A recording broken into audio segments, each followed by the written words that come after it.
drops an atomic bomb.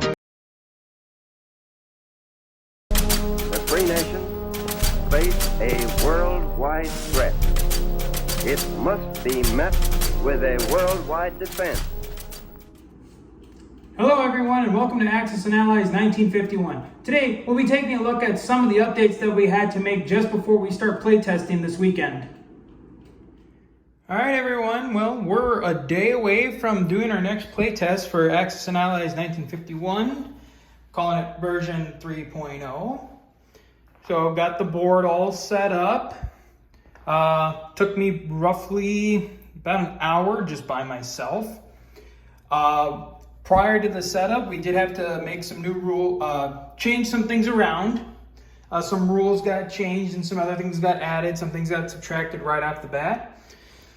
But just kind of starting off, we got our notepads to track our IPC and to track our submarines for the submerged submarine rule. Got our updated rule book with all the changes that we've made so far. And then one that I'm kind of proud of, our setup sheets. I decided it'd be kind of fun to make these setup sheets kind of look like official military documents from each of the warring powers. So the first one was the U.S. We have the NATO setup. So this is something that's different. Instead of calling the NATO Pacific team NATO Pacific, we're actually calling it SATO, which is actually the Southeast Pacific Military Alliance that was, the Southeast Asia Treaty Organization, which was formed in roughly around the mid-50s, but we decided that the creation of that would be accelerated, so it could be part of the game, and it is now being represented by the Anzac pieces. Might think about purchasing them in a different color at some other point, but as of right now, we're just gonna leave it, just gonna have them be the Anzacs. Then we got the China setup.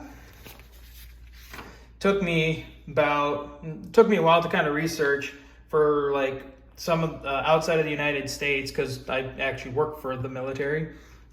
Took me a little bit to try and find examples from the other nations about what some of their documents looked like. And then Russia, that was the Russian one. And then here's the neutral setup and what their statuses are. So about a page and a halfer. So another big change that we made was we did decide that for the atomic bomb, that instead of lasting 5 turns, the 2 IPC loss will only last 3 turns. One big thing that that forced a lot of change in this game was after doing some research and finding out that India and Burma both went neutral in the late 40s and basically went strict neutral, which really changed the dynamic of the game.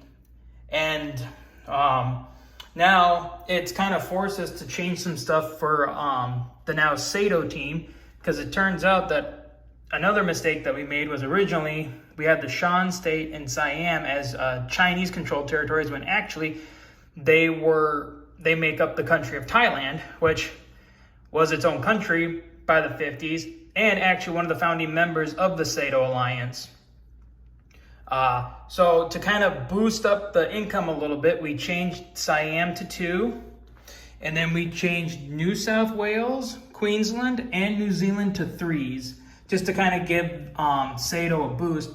And then another change is that the Philippines also got their independence just before the 1950s. So they are now their own independent country, but they are part of the SATO alliance because they were also one of the founding members of SATO. But we still also gave them a U.S.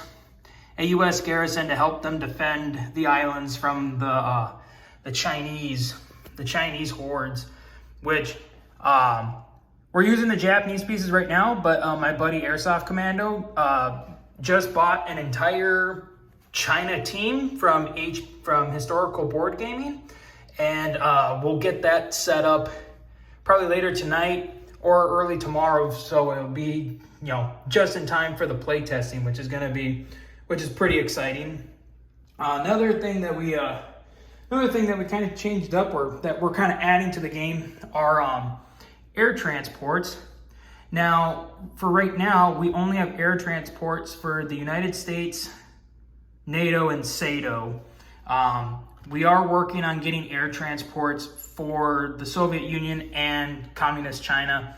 Not for this one, but definitely for the next playtest, we'll have that ready. Moving on, what were some of the other changes that we made?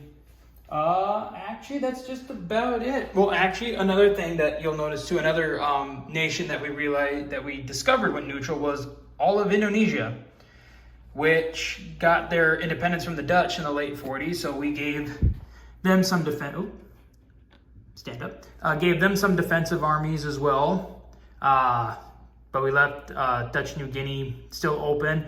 But they are strict, India is strict, and Burma is strict. So both sides still have to tread lightly, because with regular Axis and Allies rules, if you attack a strict neutral, then all the strict neutrals move into the opposite, the pro-opposite camp of you. Which really, which we're kind of wondering how the dynamic in the Pacific is going to change now that basically SATO, or old NATO Pacific, has lost India and Burma as territories.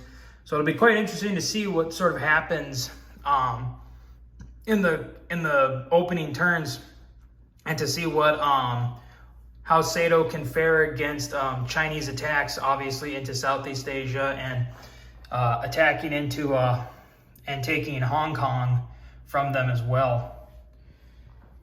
Let's see here. I think going over it, that's pretty much all the changes that we made as of right now. Let's see here. Yep. So, here's a real quick. So here's an American air transport, a C-46. Historical Board Gaming did not have the actual American color, so we just thought that this would, it's close enough, and it's serviceable, at least for the U.S. team.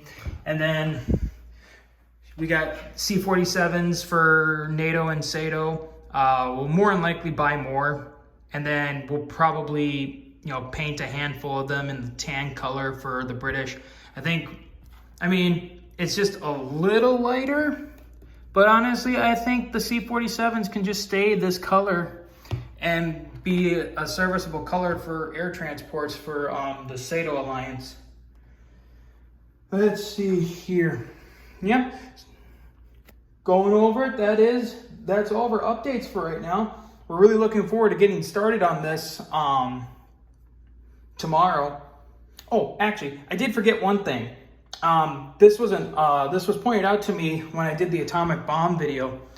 So if you're flying multiple bombers into the attack with a bomber that's carrying the atomic bomb, if the enemy rolls a hit and then you roll for the 6 to see if the atomic bomber gets hit, if you don't roll a 6, then just one of your regular bombers is hit and dies.